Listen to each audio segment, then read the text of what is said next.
Мынакей өз көзүңөр менен көргүлө. Бул Кыргызстан экен. Ушубайбы? Бул талас жакка кетип. Жок, могу суу кошулат. Кайсы суу? Кыргызстандагы Чаткал деген жерге окумуштуулар келишти. Мына так ушул жерден баягы коркунучтуу үңкүр табылды. Ал үңкүрдө Яжуч Мажуч коому. Эгерде бул коом чыгып кетчү болсо, анда баарын талкалап алдынан чыккандын баарын жеп жок кылат. Бар экенин жок экенин.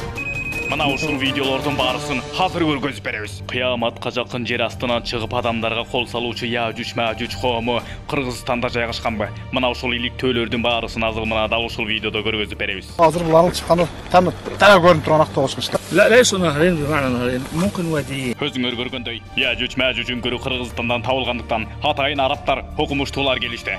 Чындыгында бул нерсени эч ким күткөн эмес. Жанагылар Кыргызстанда деп эч ким ойлогон эмес. Бирок мына бул изилдөөлөрдүн жыйынтыгы үрөй учурду. Бул эч кандай кокустук болушу мүмкүн эмес. Себеби дегенде баары дал келүүдө. А түгүл окумуштуулар далилдери менен кошо таап чыгышты. Жыйынтык эмне болгонун азыр баарын өз көзүңөр менен көргүлө. Себеби дегенде Зулкарнайн алейхиссалам Яжуч Мажуч коомун темир менен тосуп жаап салганын баарыбыз эле жакшы билсек керек. Мына ошол темирлер мына бул изилдөөлөрдүн жыйынтыгында чыкты. Мына ошол күтүлбөгөн жерден үрөй учурган изилдөөлөрдүн баарысын азыр көргөзүп беребиз. Эгерде даяр болсоңуз анда сөз башынан болсун, картадан баштайлы. Мынакей баарыбыз эле жакшы билген Google картасы. Мына так ушул картадан биз азыр спутник аркылуу Зулкарнайн алейхиссалам курган чепти таап чыгабыз. Жер астынан чыга албай жүргөн Яжуч Мажуч коомунун үңкүрү кайсыл жерде жайгашканын мына так ушул жерден спутник аркылуу түзмө-түз көрөбүз. Мынакей, мына бул жер шаарын спутник аркылуу кылдаттык менен жакындатып чыгабыз. Себеби дегенде өзүңөр көрүп турган бул жакындатуу түзмө-түз спутник аркылуу координаттар алынууда. Ошондуктан сапатын жоготпоо үчүн биз кылдаттык менен акырындык менен жакындатабыз. NASA компаниясынын спутниги түзмө-түз координаттарды ачууда. Өзүңөр байкагандай бул жерден азыр координаттардын адрестери так жана даана көрсөтүлүшү керек. Мынакей, өзүңөр көргөндөй координаттардын адрестери толугу менен ачылды. Бул жерден байкай турган болсок, бул жерден Кыргызстанды көрүүгө болот.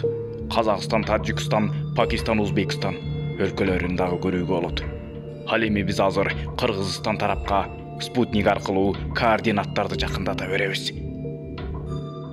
Бул спутниктен түз алынган координаттар түзмө-түз алынууда. Ошондуктан биз кылдаттык менен жакындата беребиз. Координаттардын сапатын мыкты деңгээлде ачыш үчүн биз Кыргызстан тарапты жакындаткандан жакындатып, кылдаттык менен жакындата беребиз. Мынакей, Google'дын координаттары спутниктин координаттарынын баарысы тоолорду таамай көрсөтө баштады. Эгерде бул жерден байкай турган болсок, бул жерден тоолордун кыркаларын байкоого болот. Мынакей, дагы да кылдаттык менен жакындатабыз. Азыр сиз мына бул кырка тоолорду үстүнөн спутник аркылуу түзмө-түз көрүүдөсүз. Азыр сиз көрүп турган Кыргызстан кырка тоолору. Азыр биз Кыргызстан тоолорунан Өзбекстан тарапка жылдырабыз. Мынакей, Кыргызстан менен Өзбекстан тараптагы, Кыргызстан менен Өзбекстандын ортосундагы тоо. Мынакей, азыр биз дал ушул тоону жакындатып көрсөтүп беребиз. Мынакей, кылдаттык менен байкап карап туруңуз. Мынакей бул тоолордун үстүндөгү апакай болуп турган мөңгүлөрдү көрүүдөсүз. Азыр биз дагы да жакындатабыз. Координаттардын сапатын мыкты деңгээлде жакындатып көрсөтүп беребиз. Мына байкап туруңуз. Азыр биз мына дал ушул тоолордун үстүнө түшөбүз. Спутник аркылуу координатты кылдаттык менен жакындаткан сайын байкап туруңуз. Мынакей тоолордун боорлору. Мына бул тоолордун көркөм ойдуң чийимдеринин баарысы так жана даана 3D форматында көрүнө баштады. Мынакей байкап туруңуз.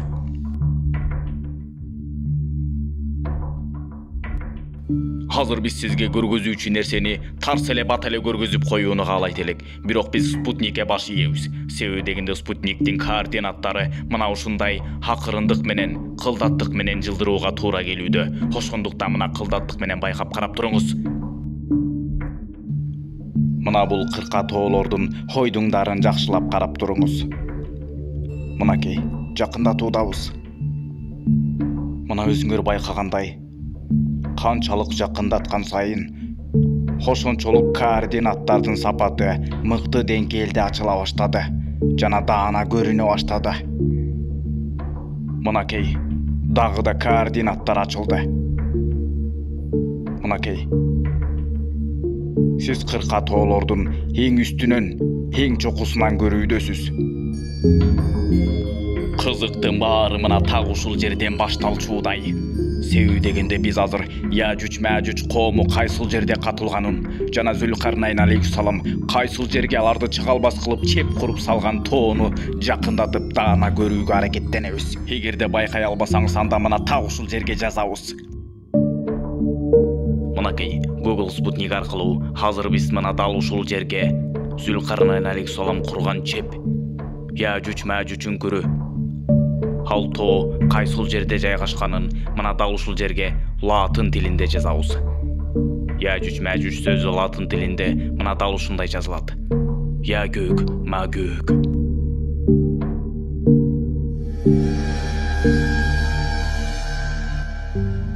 Мынакей ошол тоо мына ушул экен.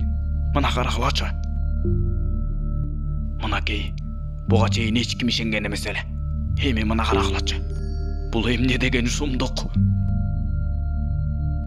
Мына бул аска тоонун боорун карагылачы. Бул чындыгында эле өтө таң калыштуу нерсе. Бул чындыгында өтө таң калыштуу болууда. Өңүмбү же түшүмбү деп да кетесиң. Ооба, бул спутник аркылуу түзмө-түз алынган. Азыр сиз бул тоону түзмө-түз көрүүдөсүз. Мынакей азыр биз спутник аркылуу координаттарды түзмө-түз чокусуна жылдыруудабыз. Мына эми байкап тургула. Азыр биз ушул тоонун арка тарабына өтөбүз. Мынакей координаттарды бул тоонун аркасына жылдыруудабыз. Мынакей спутник координаттарын биз бул тоонун маңдайына алып келүүдөбүз. Мынакей маңдайына келдик. Эми байкап тургула. Байкадыңарбы? Мына байкадыңарбы? Бул жерден эмнени байкадыңар?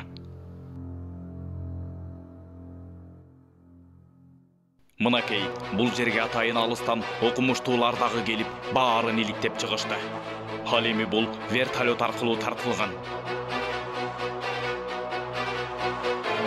Мынакей азыр эле биз Google спутник аркылуу көрүп аткан тоону биз окумуштуулардын вертолет аркылуу тартылып алынган реалдуу кадрды көрүп атабыз.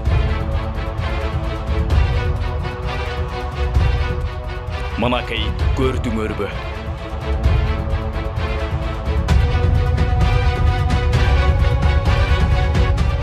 Бул кубулуш чындыгында эле өтө таң калаарлык болду. Себеби дегенде окумуштууларды дагы бул нерсе жарга такап койду. Себеби дегенде бул жерде көптөгөн дал келүүдө.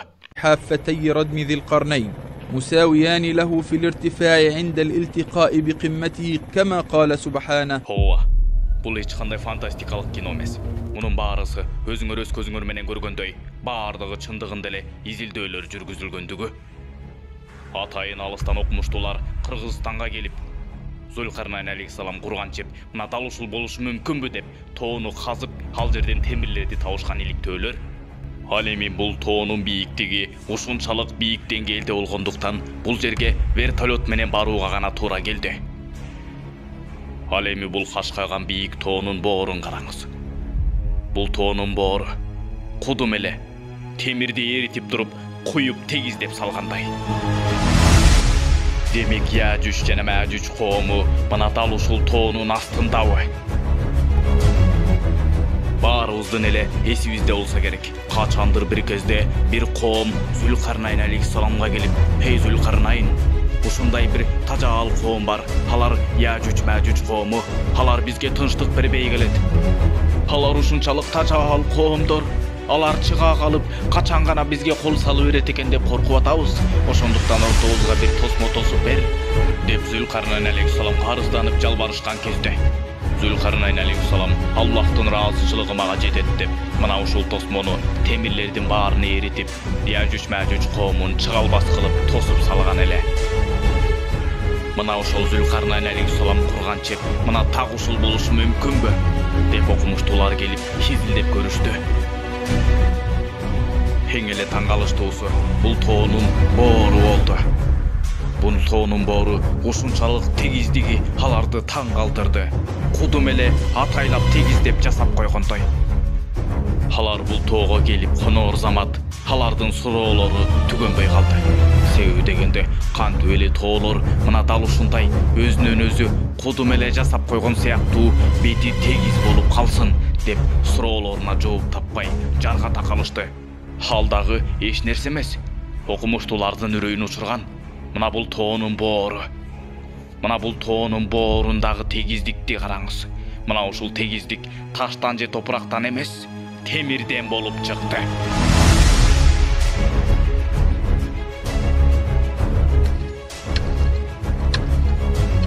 إن حديث يأجوج ومأجوج يحفرون الردم حديث ضعيف سندا.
Чаткал чокусу, чаткал кыркатоосундагы.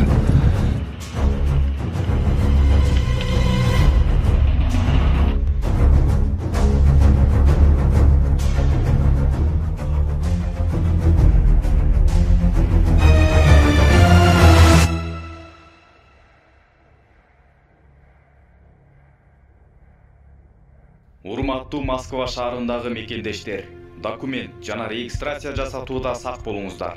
Себеби дегенде азыркы учурда мыйзамсыз түрдө алдоо жолдору менен фейк документтерди кымбат баада жасаган мошенниктер көбөйүп кеткендигин эскертебиз. Мына ошондуктан урматтуу мекендеш, эгерде сиз мыйзамдуу түрдө өзүнүн арзан баасында базага катталып, ишенимдүү регистрация жасатам десеңиз, анда мына бул номерлерге түз эле кайрылсаңыз болот. Биз баарын ишенимдүү жасап беребиз.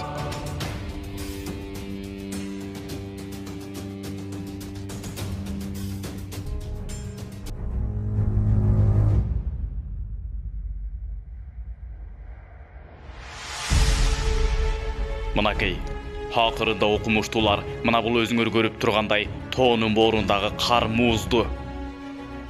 Мына дал ушул калың кабатталган катуу муузду тешип, ара менен аралап, мууздун артында эмне бар экенин дагы көрүштү. Өзүңөр көрүп тургандай бул тоонун боорундагы калың катмарлуу муузду тешүү оңой болгон жок.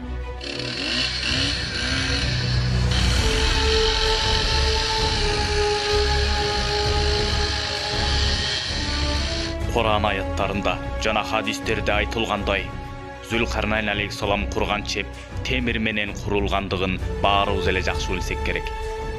Мына ошондуктан бул муздун артында балким темир менен капталгандыр деген шек саноолор саналып, мына ошондуктан мына ошол себептүү бул музду тешип, арты темирби же топуракпы ташпы, мына ошону билүү максатында бул калың музду тешип көрүштү. Бул жөн гана кокустук болушу мүмкүнбү? Мынакей, өзүңөр көргөндөй, калың катмарлуу музду тешкен соң, эми атайын курал аспаптар аркылуу баарысын кылдаттык менен бул муздун артында эмне жашырылгандыгын текшерип көрүшкөнү жатышат. Мынакей бул калың катмарлуу тоонун, бул муздун астында чындыгында эле Зүлкарнайн алейхиссалам тосуп койгон темир барбы? Ал чындыгында эле мына ушул жер болушу мүмкүнбү? Бул муздун артында чындыгында эле темирдин калдыктары же кандайдыр бир темир заттары барбы? Мынакей азыр биз металлдарды издөөчү курал аспаптар менен бул жерде темирдин бар экенин же жок экенин иликтеп текшерип көрөбүз. темирдин бар экенин же жок экенин металлды издеп табыш. Мына бул жерден бир нерсе чыйпылдады. Мына бул жерде бир нерсе жатат. Мынакей изилдөөнүн жыйынтыгында бул жерден темирдин бар экендиги аныкталды. Мынакей иликтөө иштеринин жыйынтыгы. Бул табышмактуу тоодо. Бул жерде чындыгында эле темирдин бар экендиги аныкталды. Демек, убагында Зулкарнайн алейхиссалам Яжуч Мәжуч коомун чыгалбас кылып темир менен каптап тосуп салган жер ушул жер болушу мүмкүнбү? Мынакей окумуштуулардын изилдөөсүнүн жыйынтыгында бул жерден күтүлбөгөн жерден темирлер табылып, Зулкарнайн алейхиссалам курган чеп мына ушул жер болушу мүмкүнбү деген табышмактуу суроо окумуштууларды ойлондуруп койду. Албетте, адамзаттын акылы чектелүү болгондуктан биздин акылыбыз жетпейт эмеспи? Ал эми ыйык Кур'ани Каримде Яжуч Мәжуч коому кайсыл жерден чыгаары жазылган эмес. Себеби дегенде Яжуч Мәжуч коому кайсыл жерде экени, алардын качан чыгаарын жана кыямат кайымдын качан болоорун жалгыз гана Аллах Тааладан башка эч ким билбейт. Ал эми бул Яжуч Мәжуч коомун Зулкарнайн алейхиссалам убагында чыгалбас кылып, темирлерди эритип, жездердин баарын эритип, аларды чыгалбас кылып тосуп салганын ыйык Кур'ани Каримде Аллах Таала эскертет. Албетте, аныгын жалгыз гана Аллах Таала билүүчү. Ал эми азыр болсо биз Зулкарнайн алейхиссалам тууралуу сүйлөшөбүз.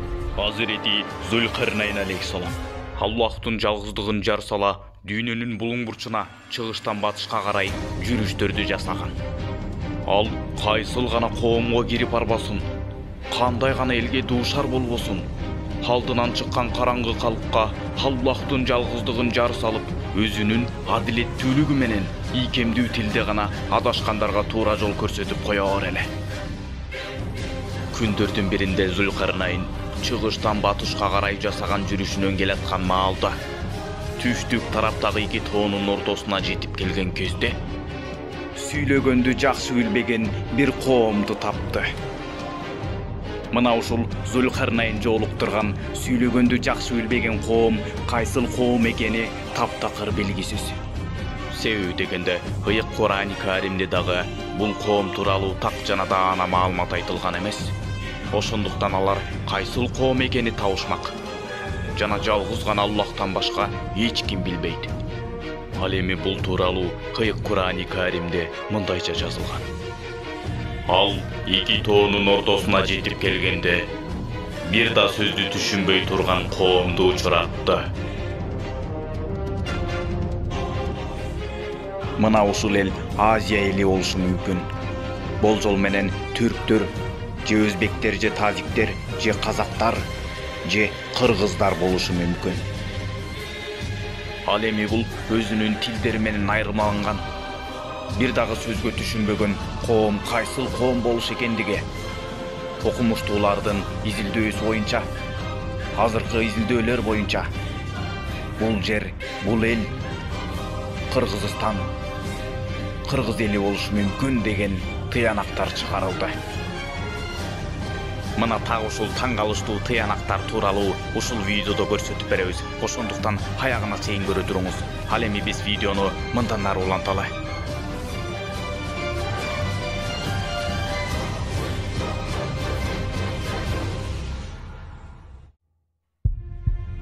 Күндөрдүн биринде Зулкарнайн эки тоонун ортосунда жайгашкан ушундай бир коомду жолуктурат. Ал коом Зулкарнайнды көрөр замат чоочулап чуркап шашып келишип Зулкарнайнга арызданышат. Мына ошол коом Зулкарнайнды көрөр замат шашкалактап чуркап келишип: "Эй Зулкарнайн, тиги тоону көрдүңбү? Ошол тоонун артында бир үңкүр бар. Ал үңкүрдө ушундай бир жаман коом бар. Күнбү же түнбү айырмасы жок. Алар үңкүрдөн чыгып алышып, жер үстүндө өтө жаман ыплас иштерди жайылтып, аша чапкан бузукулук иштерди кылышат. Алардын кылган кылыктарын айтуудан, оозга алып айтуудан дагы коркосуң. Алардын ызы чуу үндөрү алыстан бизге чейин угулуп, биздин тынчыбызды ала баштады. Качан бизди көрүп калат экен деп коркуп уктай албай калдык. Ey Zulkarnayn, alar Yajuj jana Majuj uruulary, jer yüzüne buzukluk kılıwçylar, biz de al korkunçtu qoomdan kutkarıwыңdy suranabız. Egerde kalasaң biz azыр saga bolgon tolgon baylıktarыбызды çoğultup akısın төлöp bereli. Bolgonu biz alardan korkup atabız. Alar bizdin tınçыбызды alıp büttü. Hoşonduktan ortobuzga bir tosmo ornotup ber. Halarda aşıp öt albay turgan bir tosmo menen tosup ber, dep Zulkarnaynga gelip harazdanıp jalbarıp jiberişti. Çındığında ele kançalık korkup turganın Zulkarnayn alardın көздөрүнөн ele baykadı da mınday dedi. Жок, эч кандай байлыгыңардын мага кереги жок. Аллах Таалам тартуулап койгон сыйлык эле мага жетиштүү. Андан көрө силер баарыңар чогулуп, мага күч кубатыңарды тартуулагыла. Мына ошондо мен силердин жардамыңар менен Яжуж Мажуж коому ашып өтө албай турган чеп куруп, ортоңорду тосуп беремин, деп макул болуп, дароо эле ошол замат ишке киришти. Аллахтын аты менен ишибизди баштайлы. Азыр силер мага темир сыныктарын издеп таап чогултуп келгиле. Ошол чогултуп келген темирлерди эритип, тосмо чепти куямын, деп Zulkarnayn ишке ошол эле замат киришти. Мына ошондо чогулган темирлердин көптүгү аска зоону тереген тоодой болуп үйүлүп калганда, Zulkarnayn алардын жардамы менен темирлердин баарын эритип, бийик тосмо дуал чеп менен тосуп салды дагы. Эми мага жезди алып келгиле. Ал жезди эритип, темирди кабаттап үстүнөн куямын. Мына ошондо бул тосмону ашып өтүүгө да, аны тешип өтүүгө да алардын кудурети жетпейт. Бул Аллах Тааланын силерге болгон мээрими. Бул Аллах Тааланын кыямат кайымга чейинки болгон силерге болгон мээрими. Качан гана Аллах Таала өз уруксаат бермейин, булар эч жака жыла алышпайт деди. Качан гана кыямат кайым жакындап кирип келгенде гана Аллах Таала бул тосмонун күчүн алып коет. Мына ошондо гана Яжуж Мажуж коому бул тосмону жарып тешип өтүп, тозоктон чыккан чаңдай сыртка атырылып чыгышат.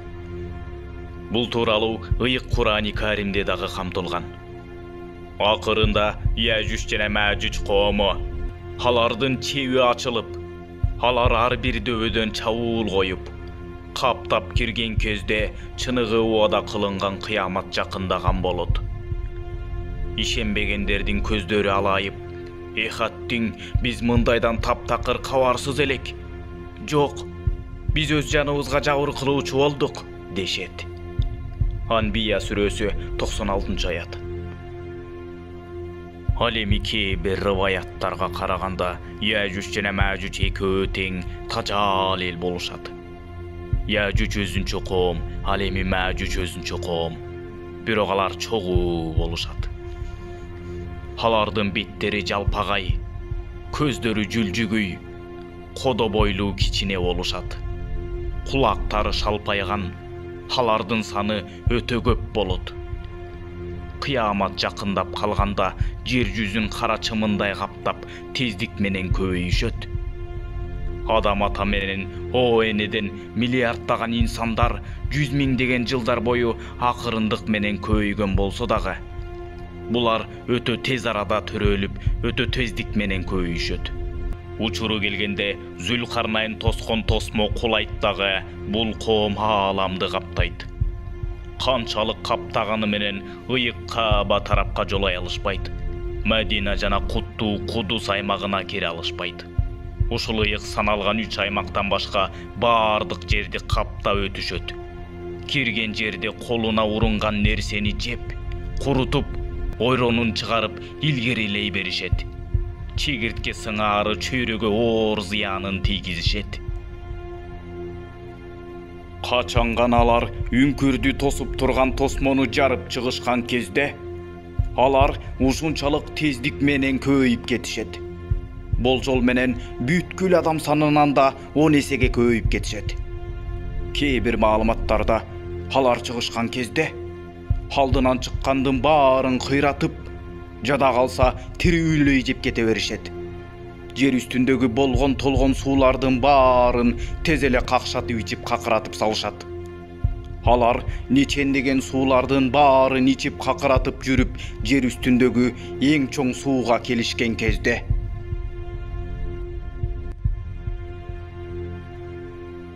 алар дүйнөдөгү эң чоң сууга келип такалышкан кезде ал сууну кечип өтпөй шимирип иче башташат. Алардын көптүгүнүн улам артындагы кезекте тургандары чууру отуруп аларга кезек келген кезде баягы чоң дарыя ичилип түгөнүп, аларга суу жетпей калат. Яжуч Мәжуч коомунун көптүгүнүн улам алар чоң сууга келип такалып, алардын башындагылары сууну иче баштаганда, алардын этегинде кезек күтүп тургандарына суу жетпей дагы калат. Мына ошондо артындагылары, бул жерде качандыр бир мезгилде суу болгон окшойт, деп ал деңизден өтүп, андан ары карай алдынан чыккан коомдордун чаңын сапыра, жолдорун улап, ичип, жеп, курутуп, какшатып, талкалап кете беришет.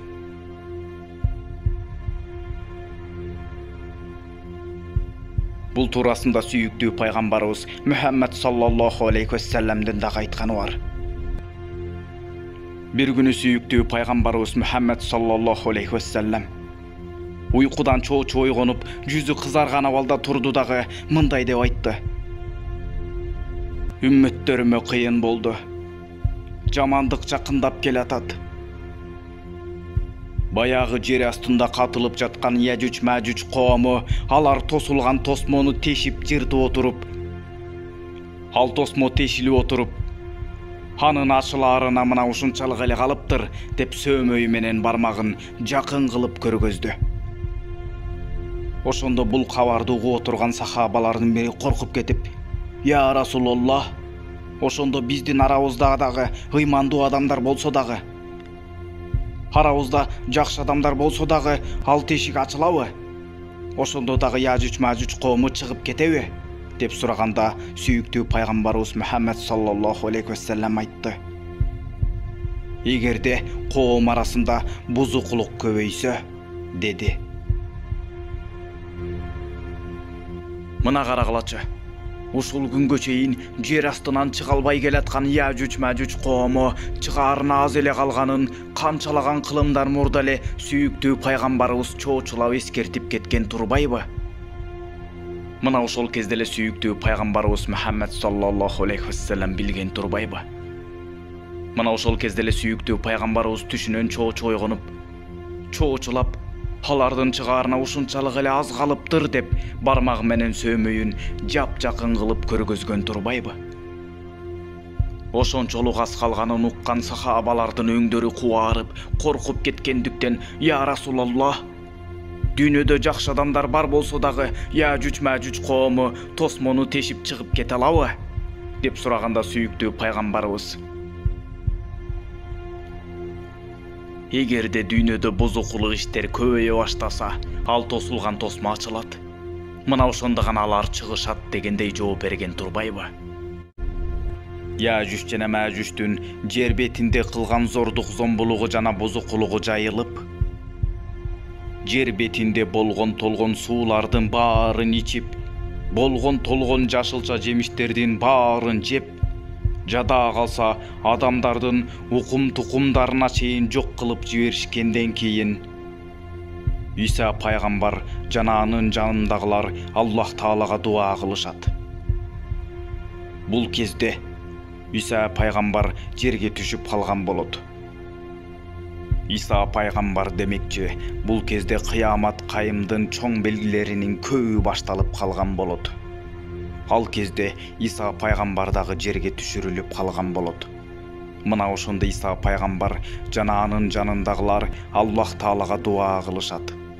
Себеби Яжуч жана Мәжучтан келген балеге өздөрүнүн айласы жана күчү жетпегенден кийин адамдар Аллах Таалага жардам сурап дуа кылышат.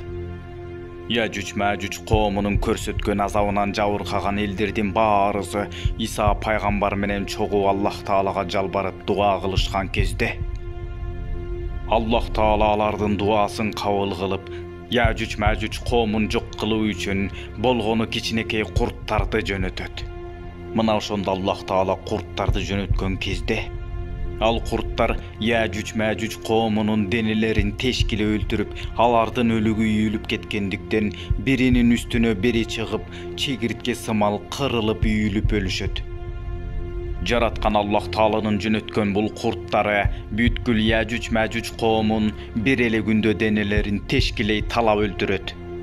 Мына ошондо Яжуч Мәжучтардын өлүк денелери биринин үстүнө бири кулап кабатталган бойдон өлүү олтуруп, жердин бетине алардын өлүк денелери толуп кетет. Жер бети алардын өлүктөрүнөн чыккан жаман жытка толуп калгандыктан, адамдар үчүн жер бетинде жашаш мүмкүн болбой калганда, Иса пайгамбар жана анын жанындагылар экинчи жолу Аллах Таалага кайрылып дуа кылышат. Мына ошондо жараткан Аллах Таала алардын экинчи жолу кылган дуаларын дагы кабыл кылат. Мына ошондо Аллах Таала асмандан атайын бир канаттууларды жөнөтөт. Мына ошондо Аллахтын жөнөткөн канаттуулары жердеги Яжуч Мәжуч коомунун өлүк денелерин терип деңизге алып барып ташташат. Андан кийин Яжуч Мәжуч денелеринен өлүктөрдөн калган калдыктарды жууп тазалап кетиш үчүн Аллах Таала атайын жамгыр жаадырат. Андан кийин Аллах Таала жерге өз жемиштериңди өстүрүп берекесин бергин деп буйрук кылат. Мына ошондо жер кайрадан өз жемиштерин өстүрүп берекелерин бере баштайт. Баардык нерседе береке, молчулук жана токчулук башталат. Иса пайгамбар жана анын жанындагылар амандыкта жана байлыкта жашап калышат. Бирок бул деген баары бүттү, эми баарынан кутулду. Эми мындан ары адамдар жыргап тынчтыкта жашап кала беришет дегендик эмес. Анткени бул убактылуу тынчтык көпкө чейин узабайт. Себеби дегенде Иса пайгамбардын түшүшү жана Яжуч Мәжучтардын чыгышы кыямат кайымдын алгачкы белгилеринин бири эле. Ал эми кыямат кайымдын алгачкы белгилери башталганда алдыда мындан дагы коркунучтуу күндөр күтүп турат. Мындан ары кыяматтын калган белгилери күтүлөт. Ал эми кыяматтын калган чоң белгилери көпкө күттүрбөй, үзүлгөн мончоктун таштары сыяктуу биринин артынан бири төгүлө баштайт.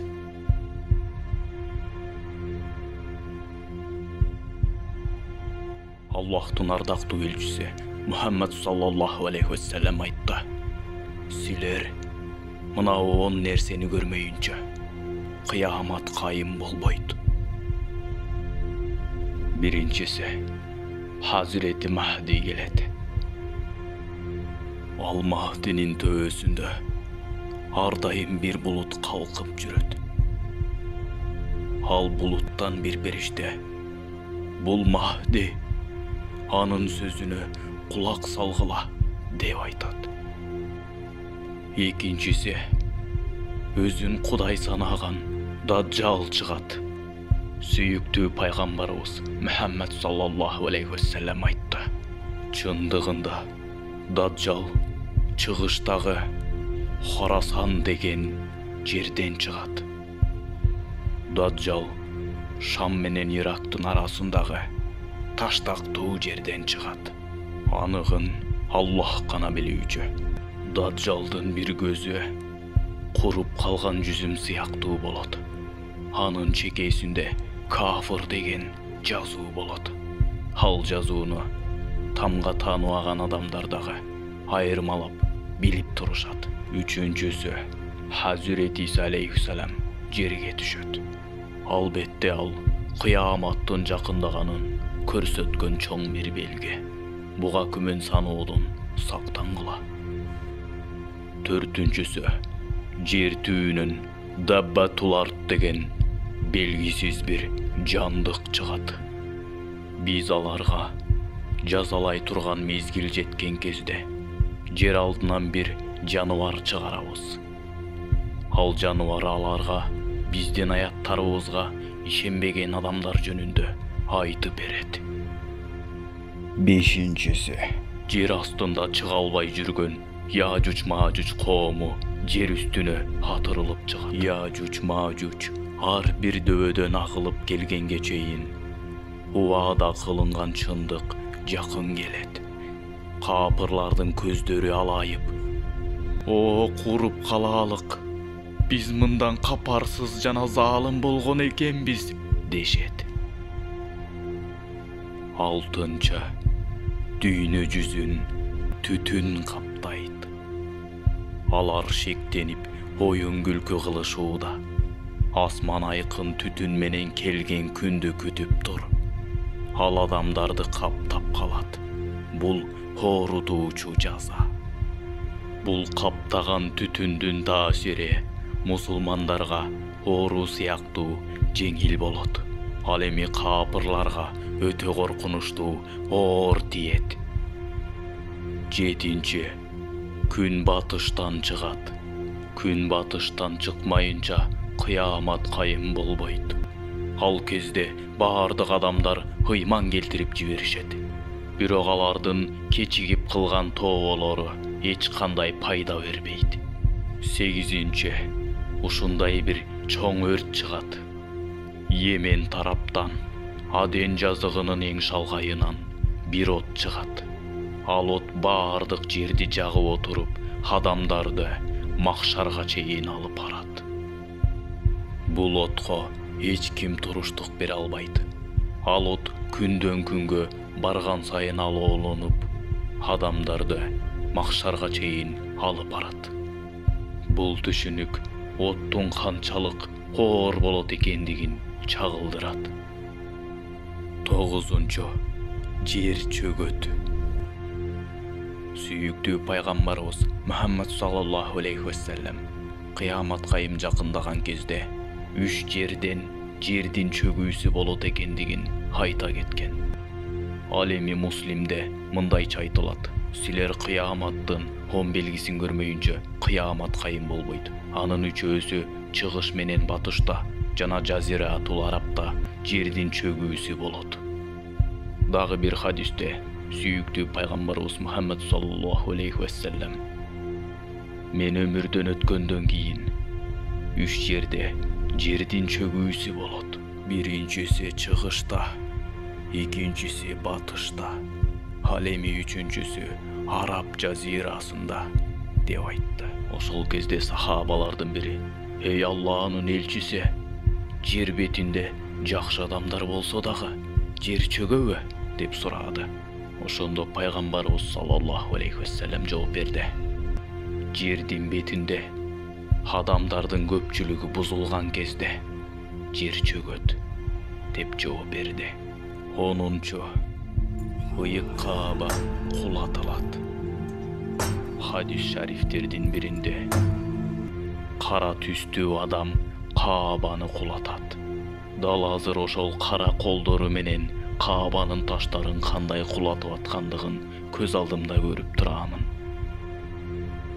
Мынакей, ал эми ушул Каабаны кулаткан адам тууралуу кененирээк түшүндүрүп бергенге аракет жасайбыз. Ал эми эскертеге түшүнөрсө, кыямат кайымдын белгилери үзүлгөн мончок сыяктуу биринин артынан бири келет. Ал эми кыямат кайым келген кезде адам оозундагы чайнап жаткан нанды жутканга жетишпей калат эмеспи? Ал эми өзүңөр жакшы билгендей, кыямат кайымдын бүткүл майда белгилеринин баарысы болуп калгандыгын эң жакшы билебиз. Анын үстүндө убакыт дагы ушунчалык тездик менен өтүүдө.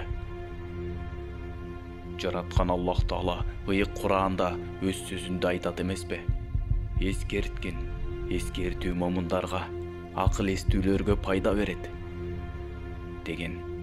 Ошондуктан урматтуу мусулман бир туугандар, бул эскертүүнү кабыл алыңыздар. Анын үстүндө убакыт дагы ушунчалык тездик менен өтүп аткандыктан, анын үстүндө эртең эмне болорубузду жалгыз Аллах Тааладан башка ким билет? Келиңиздер урматтуу мусулман бир туугандар, Аллах Таалага жакындайлы, күнөөлөөдөн тыйылып, Аллах Таалага тооба кылып, жараткан Аллах Таалага ибадат кылып, акыретибизге, аркы дүйнөгө даярданалы. Жан дүйнөбүздү, жүрөгүбүздү күнөөлөрдөн тазалайлы. Колдон келишинче намаз окуйлу, намаз окуганды үйрөнөлү. Ана окуйм, мына окуйм деп жүрө бербейли. Чындыгында намаздын рахаты, канчалык экенин намазды окуганда гана билебиз. Андыктан келгиле, намазга жыгылалы. Ал эми намазды ойлогондо аны ушунчалык бир чоң жумуш катары көрбөйлө, ушунчалык оор элестетпейле. Себеби дегенде намаздын касиети ушунчалык чоң жана күчтүү. Намаздын касиети адамдын ден соолугун чыңалтат, адамдын акыл эсин өстүрөт жана бүткүл дененин мүчөсүнө канды жүгүртөт. Ал эле эмес, намаз жүрөктү тазалайт, жан дүйнөнү тазалайт. Намаз аң сезимди кеңейтет. Намаз Аллах Таалага жакындатат. Намаз акыретте, кыяматта эң чоң жөлөк болот. Ал эми биз токтогон жерден видеону улантабыз. Кыямат кайым жакындаган кезде кандай адам кантип ыйык Каабаны талкалайт экенин түшүндүрүүгө аракеттенебиз. Анда эмесе мына бул видеого жакшылап көңүл буруңуз. Кыяматтын белгиси — Каабанын талкаланышы. Абу Хурайранын айтымында сүйүктүү пайгамбарыбыз Мухаммад саллаллаху алейхи вассалам айтты: Каабанын ыйыктыгын ошол Каабаны айланчыктамыш болуп жүргөндөр эле бузушат. Бул окуя болгон кезде арабтарды ушундай бир коркунучтуу күн каптайт. Андан соң эфиоптор келип Каабаны бузушат. Мына ушундан кийин Кааба кайрадан куралбайт. Каабанын баалуулугу алардын колуна өтүп калат. Абдуллах ибн Амр айтты: Мен пайгамбарыбыз саллаллаху алейхи вассаламдын мындай дегенин укканмын: Каабаны буту кыска болгон эфиоп талкалайт. Ал Каабанын жабдуусун айрып, дуалдарын уратат. Ошол Каабаны талкалап аткан адамды көз алдымда көрүп турамын. Анын башында чачы жок жана буттары кыска. Бул көрүнүштү Абу Хурайра дагы айтты. Пайгамбарыбыз саллаллаху алейхи вассалам мындай деди: Каабаны буту кыска эфиоп талкалайт. Ибн Аббас дагы айта кетти: Пайгамбарыбыз саллаллаху алейхи вассалам мындай дегенин укканмын: Мен Каабаны талкалаган адамды көз алдымда көрүп турамын. Анын буттары кыска, денесинин түсү кара жана чачтары жок. Мына сүйүктүү пайгамбарыбыз Мухаммад саллаллаху алейхи вассалам кыяматтын чоң белгилерин эскерте кетти. Жана кыяматтын чоң белгилеринин бири болгон ыйык болгон Каабанын талкаланышын мына ушундайча түрдө хадистерде айтылат. Мына ушул күндөн тарта жер жүзүндөгү бүткүл мусулмандарды ушундай бир чоң сыноо каптайт. Жеке эле мусулмандарды эмес, бүткүл адамзат үчүн оор күндөр күтүп турат. Бул кыяматтын белгилери адамдардан адамдык сапаттар кетип, Аллах Таалага ибадат кылган адамдар азайып, жер жүзүндө бузукулук көбөйүп, адамдардан ыйман кетип, адамдар эч кимди тоотпой, Аллах Тааладан коркпой калган кезде мына ушул кыямат кайымдын чоң белгилери башталат. Жана кыямат кайымдын биринчи белгилери башталган кезде анын экинчи жана үчүнчү белгилери үзүлгөн мончок сыяктуу биринин артынан бири келет. Жана тамактанып аткан адам оозундагы тамак ашын жутканга дагы жетишпей калат.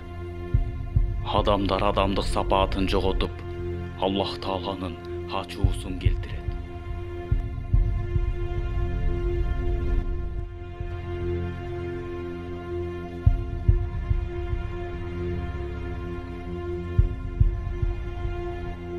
Ооба, бул периште кыямат кайымда сурнай чалуучу периште. Башка кызматы жок. Бул периштеге бир гана милдет жүктөлгөн: кыямат кайымда чоор тартуу.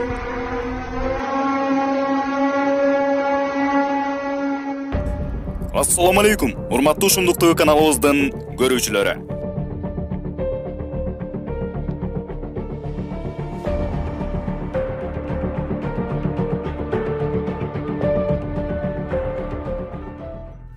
Исрафил алейхиссалам.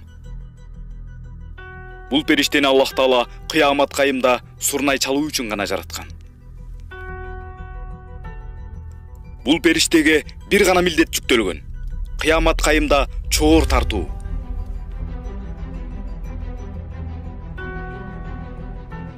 Бул периште азыр дагы чоорун кармап даярданып турат. Көзүн ирмебестен. Бул периште көз дагы ирмебейт. Себеби Аллах Тааланын буйругун өткөрүп жиберүүдөн коркот.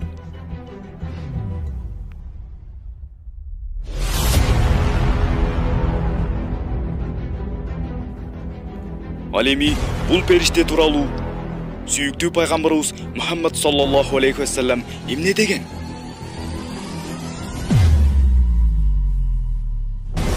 Келиңиз, мына ушул маселени сөз кылуудан мурун өткөн сандагы чыгарылышты эсиңизге салайын.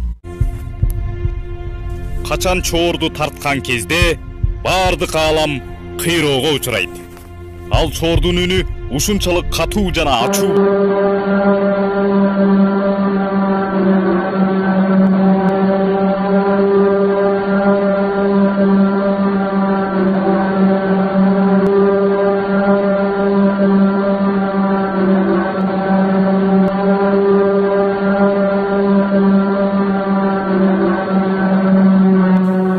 Чоордун үнү ушунчалык катуу жана ачуу болгондуктан бардык жандын кулактарын жарып кетет. Баласын эмизип жаткан эне дагы өзүнүн баласын унутуп калат. Мынчалык ачуу, коркунучтуу үндү укканда жаш баланын бетине дагы бырыш түшүп, картайып кеткендей болот.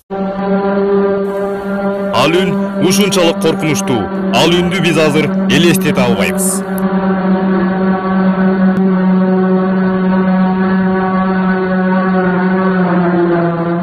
Ал күнү баардык адамдар мас сыяктуу көздөрү алаңдап чанагынан чыга кетейин деп эч нерсе кылаарын билбей калышат. Эмнеге? Ушунчалык ачуу чыккан үндөн, Сурнайдын үнүнөн. Ал күнү шайтандар дагы каяка жашынаарын билбей ар тарапка алаңдап катышат. Бирок бул нерсе Куранда айтылган. Бул күнү эч ким эч жака качып кутула албайт. Ал эми бул периште тууралуу сүйүктүү пайгамбарыбыз Мухаммад саллаллаху алейхи ва саллям эмне деген?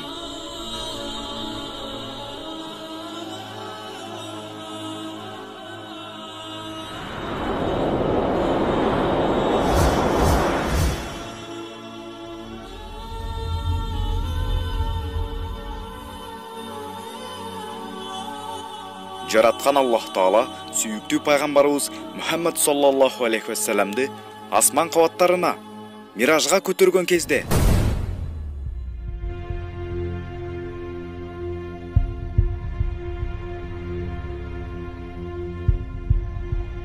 мына ушул Исрафил периштенин Сурнай кармап турган абалын көргөн.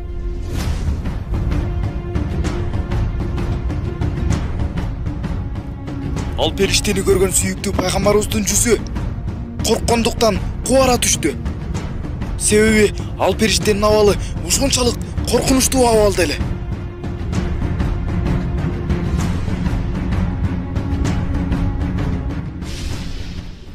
Көргөнүн айтып берип аткан сүйүктүү пайгамбарыбыз ал нерсени эстеген сайын ушунчалык тынчсызданат эле. Сахабаларын айтып берип аткан сайын көзүндө жаш алып, корккондуктан тынчсызданып, ыйлап жиберет эле. Ал периштенин абалы чоорун кармап үйлөгөнгө даярданып тургандай эле. Сурнайды тартканга даярданып, оозуна такап даяр турган экен. Эң эле коркунучтуусу ал периште Сурнайды үйлөгөнгө даярданып, оозуна аба жутуп, оозуна аба толтуруп, үйлөгөнгө даярданып турган абалда экен. Көзүн ирмебестен Аллах Тааланын буйругун күтүп гана турган чак экен.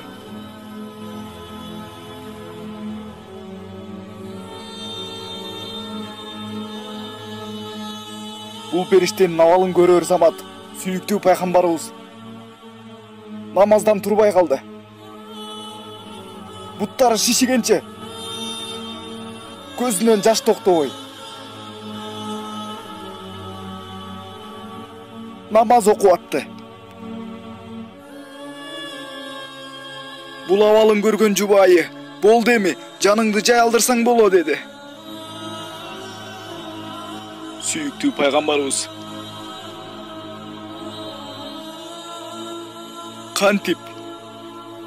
кантип мен жаным жай алсын.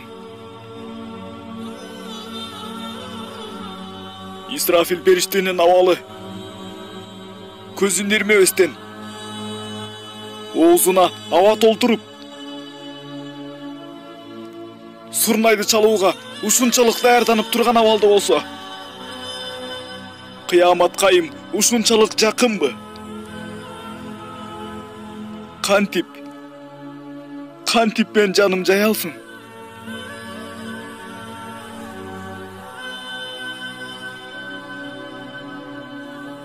Кыямат кайымга ушунчалык аз эле калдыбы?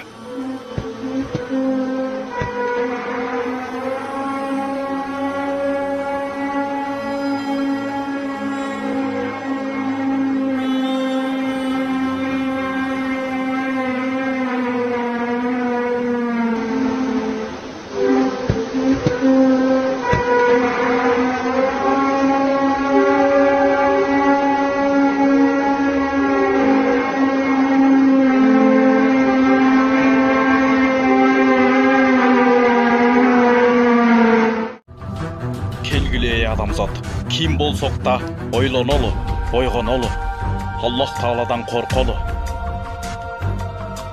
Көзүңдү ач эй адамзат. Бул дүйнө убактылуу гана. Убактылуу дүйнөдө эмне кылып жашап жүргөнүбүздү билбей, мээримдүү болгон Аллах Таала канчалык адамзатына эскертүү берип, туура жолго чакырган сайын тескери бурула тетири кетпейле. Чындыгында жараткан Аллах Таала өтө мээримдүү зат.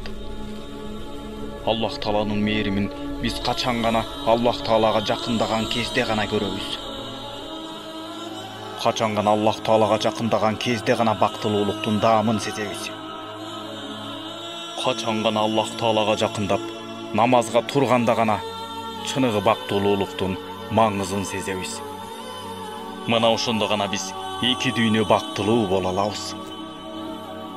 Мына ошондо гана биз кутулабыз. Адам баласы эми да болсо баарын түшүнүп, эми да болсо жараткандан кечирим сурап, эми да болсо көр болуп калган көзүн ачса болот. Эми да болсо карайып катып калган жүрөктү жумшартып, агартып тазаласа болот.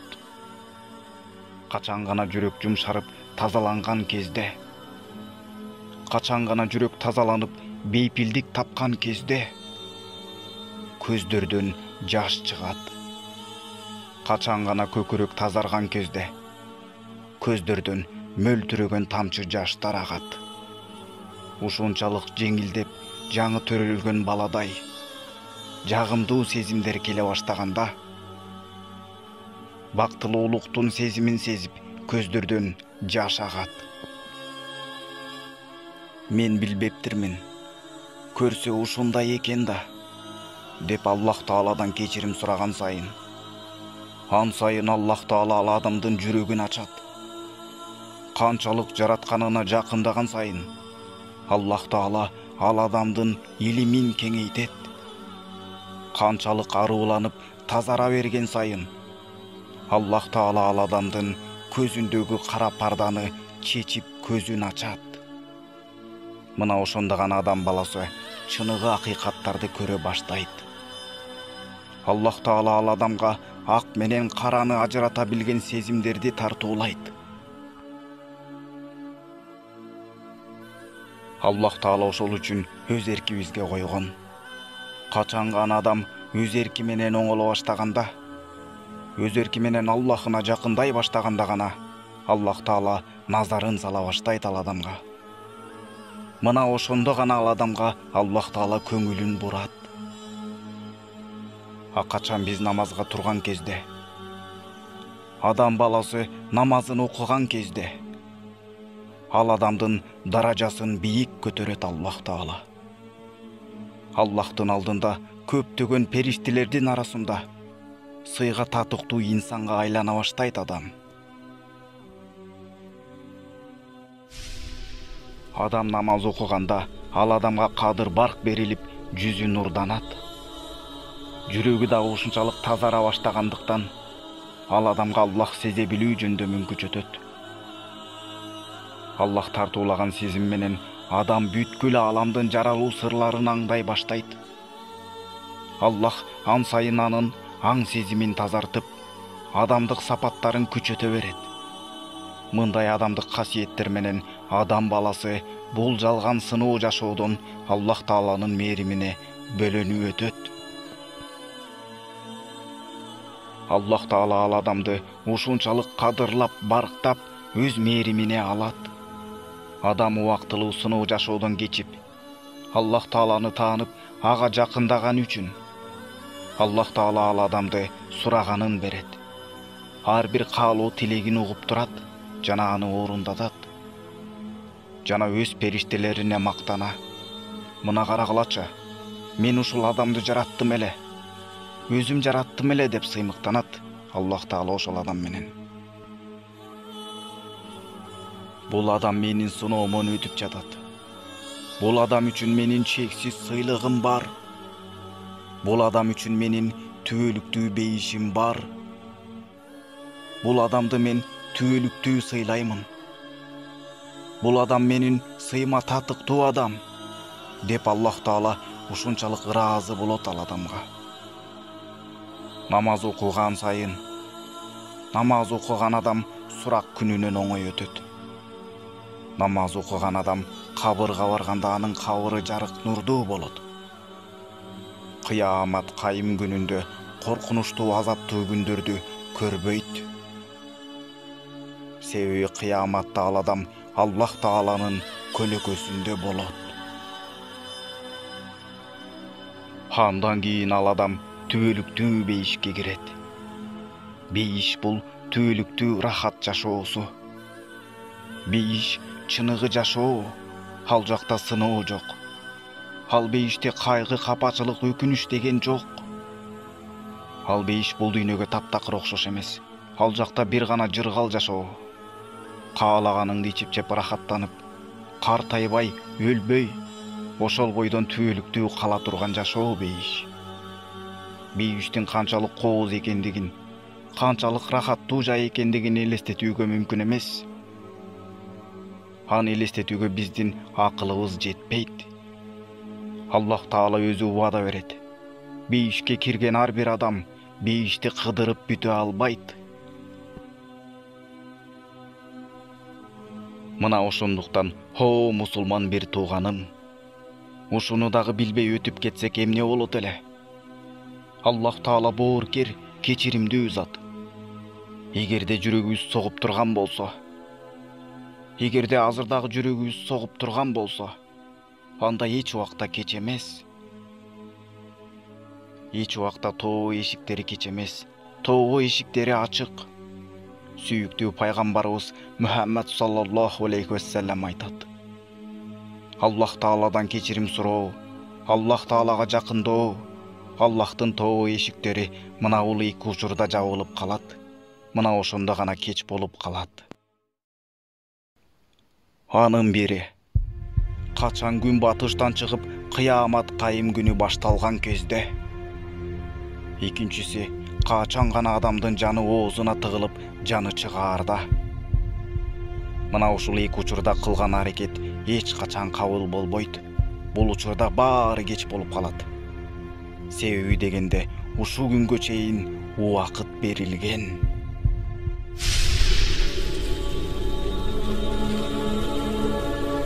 Мына көрдүңөрбү? Бул дүйнө түбөлүктүү жашоо эмес. Бул дүйнө убактылуу сыноо үчүн. Бул дүйнөдө эч ким тирүү калбайт. Ошондуктан Аллах Таалага ибадат кылалы. Азыр барып жуунуп тазаланып, намазды үйрөнүп окуп баштайлы. Чындыгында намаз эң жеңил нерсе. Намаздын даамын окуганда гана сезебиз. Намаздын пайдасын окуган кезде гана билебиз. намаздын эки дүйнөдөгү чыныгы пайдаларын качан гана окуганда гана көрөбүз.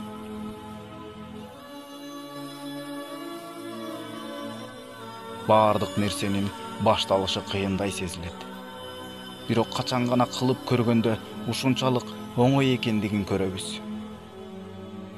Эч качан эртең деп өзүбүздү алдабайлы. Эртеңдин иши жүрүшпөйт. Мына ошондуктан эркибизди жыйнап, чыгынып, чымырканып, кой мен баштаймын деп туруп, барып эле намазды баштай албасак, анда эч убакта окуй албайбыз. Анда эч убакта намаз окуй албай жүрүп өтүп кетебиз. Ансыз да убакыт зымырап учууда. Көр дүйнөгө, бул дүйнөнүн болбогон бир жалтырак жултурактарын алаксып жүрүп, кантип өтүп калганыбызды билбей калбайлы. Ансыз да канчалаган адамдар көөдө кырсыктан өтүп кетүүдө. Балким аларда намаз окуйм деп ниет кылып жүргөндүр. Кээ бирөөлөр болсо, эртең намаз окуйм деп кечинде уктап жатып, ошол бойдон ойгонбой деле калууда.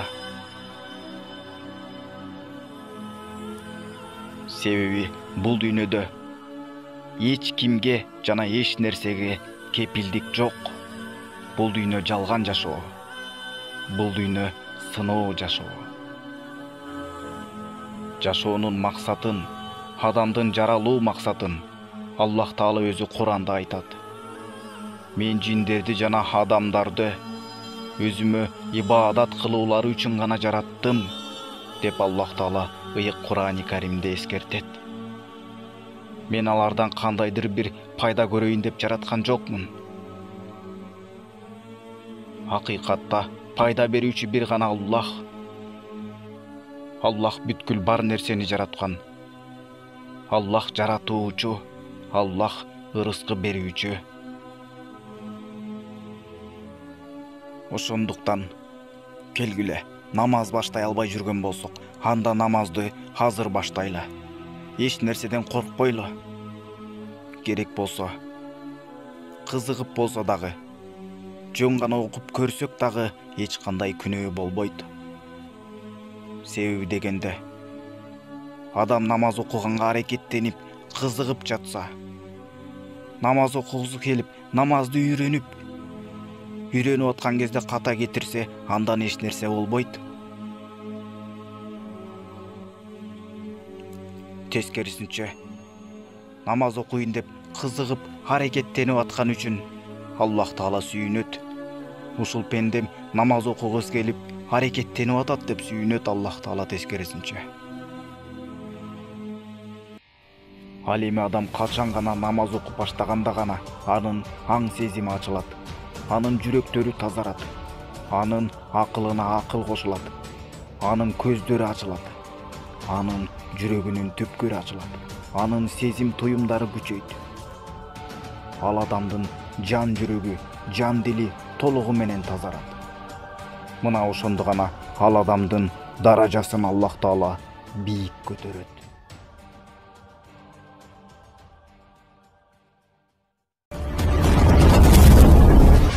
Видеону даярдаган Шындык ТВ каналы. Ал эми бул видеого лайк басып, каналга катталганыңыз үчүн сизге терең ыраазычылык.